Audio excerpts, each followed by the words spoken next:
ഈശോ മിശിഹായ്ക്ക് സ്തുതിയായിരിക്കട്ടെ. പ്രിയ കൂട്ടുകാരെ, ഇന്ന് മെയ് 21 നമുക്ക് വണക്കമാസം വായിക്കാം. ഈശോ മിശിഹ കല്ലറയിൽ നിന്ന് ഉയർത്തെഴുന്നേറ്റ് തൻ്റെ തിരുമാതാവിന് പ്രത്യക്ഷപ്പെടുന്നു.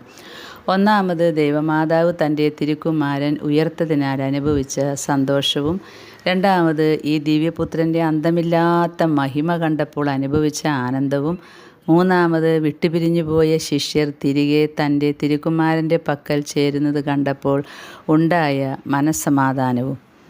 ആദ്യം, നമ്മുടെ രക്ഷകനായ ഈശോ നരകത്തെയും മരണത്തെയും ജയിച്ച് കല്ലറയിൽ നിന്ന് അളവില്ലാത്ത പ്രതാപത്തോടുകൂടെ ഉത്ഥാനം ചെയ്തപ്പോൾ മാതാവിനുണ്ടായ സന്തോഷം എത്രമാത്രമായിരുന്നു.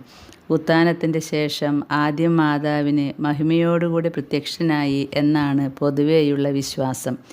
ഈശോയുടെ പീഡാനുഭവങ്ങളിൽ മുഖ്യമായി പങ്കുകൊണ്ടത് മറിയമാകയാൽ തൻ്റെ ഉയർപ്പിൻ്റെ സന്തോഷത്തിലും പ്രധാനമായി ഓഹരി ലഭിക്കേണ്ടത് മറിയത്തിന് തന്നെയാണല്ലോ. ഇപ്രകാരം ദൈവം മനുഷ്യന് നൽകുന്ന ആത്മീയ നന്മകൾ അവർ തന്നെക്കുറിച്ച് അനുഭവിച്ച സങ്കടങ്ങൾക്ക് തക്കതായിരിക്കുമെന്ന് നിശ്ചയമാകുന്നു. അതുകൊണ്ട് മിശിഹ അനുഭവിച്ച സങ്കടങ്ങളിൽ മനസ്സുരുകി തൻ്റെ പിന്നാലെ കുരിശും വഹിച്ചുകൊണ്ട് ഗാഗുൽത്താ മല വരെയും നാം നടക്കുന്നതായാൽ മിശിഹായുടെ സന്തോഷത്തിനും മഹിമയ്ക്കും നാമും ഓഹരിക്കാരായി തീരുന്നതാണ്.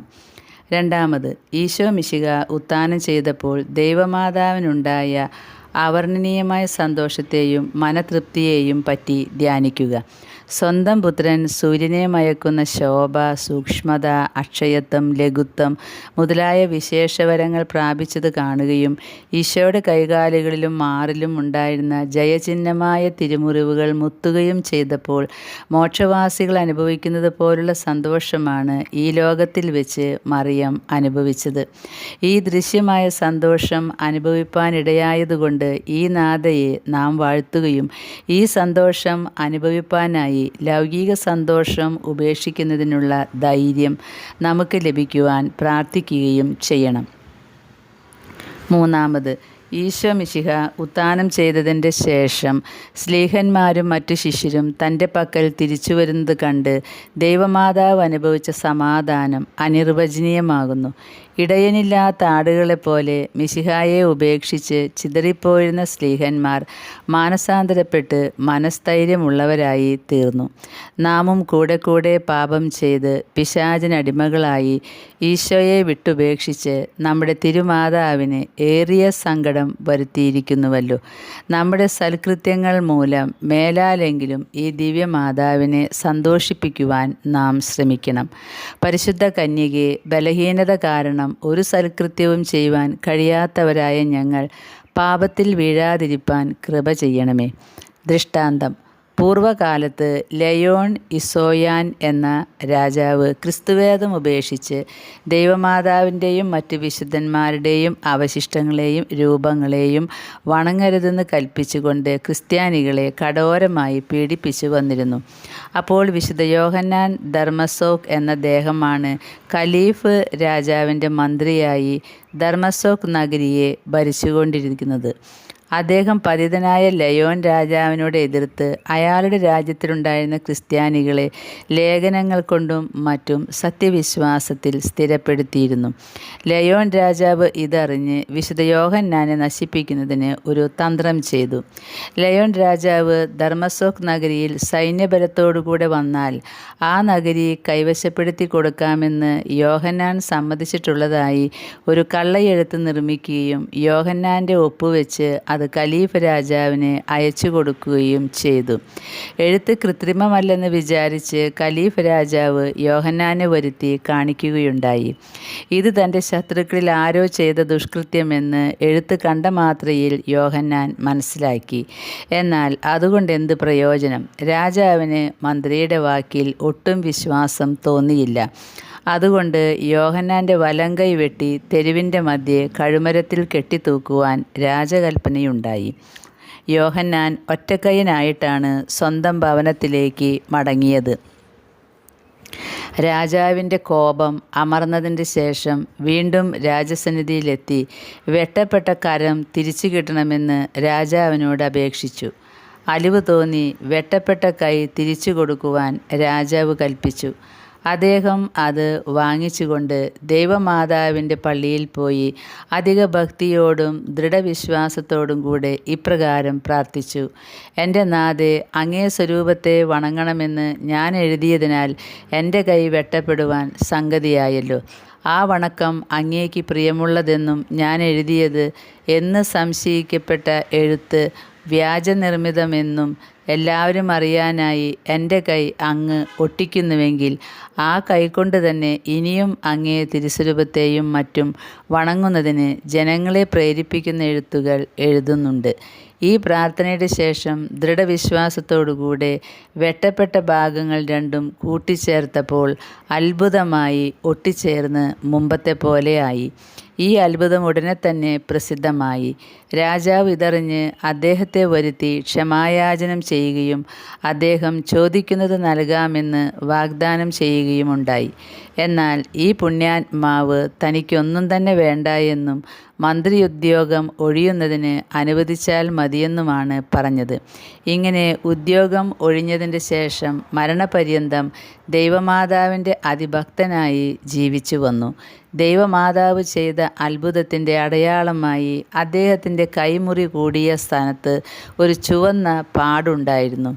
സഹോദരന്മാരെ, ദൈവമാതാവിൻ്റെ തിരുപ്പടങ്ങളെയും പ്രതിമകളെയും വണങ്ങി വരികയും നിങ്ങളാൽ കഴിയും വണ്ണം ശേഷം പേരും ഇപ്രകാരം ചെയ്യുന്നതിന് പ്രയത്നിക്കുകയും വേണം. ജപം. നന്മ നിറഞ്ഞ മാതാവേ, മരണത്തെ ജയിച്ചുയർത്തെഴുന്നേറ്റ അങ്ങേ പുത്രനെ പ്രതീക്ഷിച്ചുകൊണ്ട് പൂർവ്വപിതാക്കന്മാരും ദീർഘദർശികളും ആദിപിതാവ് ആദിമാതാവ് മുതലായി 4000 വത്സരം വരെയും ജീവിച്ചിരുന്ന പുണ്യാത്മാക്കളെല്ലാവരും അങ്ങയെ തങ്ങളുടെ രാജ്ഞിയായിട്ടും നല്ല ഉപകാരിണിയായിട്ടും സ്തുതിച്ചുകൊണ്ടിരുന്നുവല്ലോ. പാപിയായ ഞാനും അവരോടുകൂടെ അങ്ങയെ മോക്ഷരാജ്ഞിയായി സ്തുതിക്കുകയും നിൻ്റെ തിരുക്കുമാരൻ്റെ ഉയിർപ്പിനെപ്പറ്റി സന്തോഷിക്കുകയും ചെയ്യുന്നു. എൻ്റെ മരണസമയത്തിൽ എന്നെ കൈവിടാതെ കാത്തുകൊള്ളണമേ. ശുദ്ധ ബെർണർദോസ് ദൈവമാതാവിനെ നോക്കി പ്രാർത്ഥിച്ച ജപം. എത്രയും ദയുള്ള മാതാവേ, നിൻ്റെ സങ്കേതത്തിൽ ഓടിവന്ന് നിൻ്റെ ഉപകാര സഹായം അപേക്ഷിച്ച് നിൻ്റെ അപേക്ഷയുടെ സഹായത്തെ ഇരുന്നവരിൽ ഒരുവനെങ്കിലും നിന്നാൽ കൈവിടപ്പെട്ടു എന്ന് ലോകത്തിൽ കേൾക്കപ്പെട്ടിട്ടില്ല എന്ന് നീ നനച്ചു കൊള്ളണമേ. കന്യാവ്രതക്കാരുടെ രാജ്ഞിയായ കന്യകേ, ദയുള്ള മാതാവേ, ഈ വണ്ണമുള്ള ശരണത്താൽ ഉറച്ച് നിൻ്റെ തൃപ്പാദത്തിങ്കൽ ഞാൻ അണഞ്ഞു വരുന്നു. നെടുവീർപ്പിട്ട് കണ്ണുനീർ ചിന്തി പാപിയായി ഞാൻ നിൻ്റെ ദയയുടെ ആഴത്തെ കാത്തുകൊണ്ട് നിൻ്റെ തിരുമുമ്പിൽ നിൽക്കുന്നു. അവതരിച്ച വചനത്തിൽ മാതാവേ, എൻ്റെ അപേക്ഷയെ ഉപേക്ഷിക്കാതെ ദയാപൂർവം കേട്ടറിയണമേ. ആമേൻ. ഈശോ. ജന്മപാപമില്ലാതെ ഉത്ഭവിച്ച പരിശുദ്ധ മറിയമേ, പാപികളുടെ സങ്കേതമേ, ഇതാ നിൻ്റെ സങ്കേതത്തിൽ ഞങ്ങൾ ഓടി വന്നിരിക്കുന്നു. ഞങ്ങളുടെ മേലലിവായിരുന്ന് ഞങ്ങൾക്ക് വേണ്ടി നിൻ്റെ തിരുക്കുമാരനോട് പ്രാർത്ഥിച്ചു കൊള്ളണമേ. 3 പ്രാവശ്യം ഈ ജപം. 3 സ്വർഗസ്ഥനായ പിതാവേ, 3 നന്മ നിറഞ്ഞ മറിയമേ, 3 തൃത്വസ്തുതി നമുക്ക് ചൊല്ലാം. പരിശുദ്ധ ദൈവമാതാവിൻ്റെ ലുത്തിനിയ ചെല്ലാം. രാജകന്യകയെ എന്ന ജപം നമുക്ക് ഒരുമിച്ച് പ്രാർത്ഥിക്കാം. രാജകന്യകയെ, മനോഗുണത്തിൻ്റെ അമ്മയെ, നിനക്ക് സുസ്തി.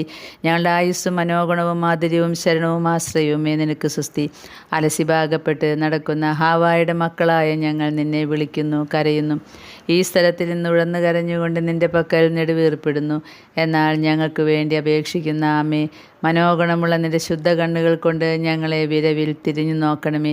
വിശേഷിച്ച് ഈ അലസിഭാഗം കടന്നതിൻ്റെ ശേഷം ശുദ്ധമായ നിൻ്റെ വയറ്റിൻ്റെ വാഴ്ത്തപ്പെട്ട ഫലമായ ഈശോയെ ഞങ്ങൾക്ക് കാട്ടണമേ.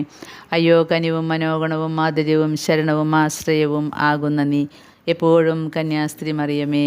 ആമേൻ. പരിശുദ്ധ ദൈവമാതാവിനോടുള്ള അപേക്ഷ. പാപികളുടെ സങ്കേതമേ, തിരുസഭയ്ക്ക് വേണ്ടി പ്രാർത്ഥിക്കണമേ.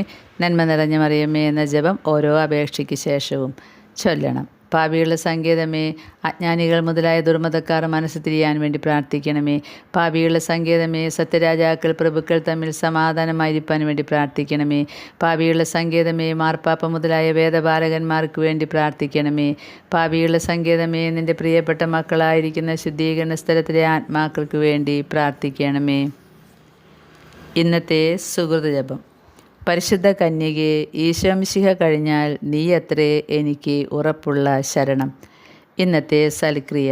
ദേവാലയത്തിൽ കുറേ എണ്ണയോ ഒരു മെഴുകുതിരിയോ കൊടുക്കണം. നല്ല മാതാവേ മാരിയേ, നിർമ്മല യോസേപ്പിതാവേ, നിങ്ങളുടെ പാദ പങ്കജത്തിൽ ഞങ്ങളെ വച്ചിതാ കുമ്പിടുന്നേൻ.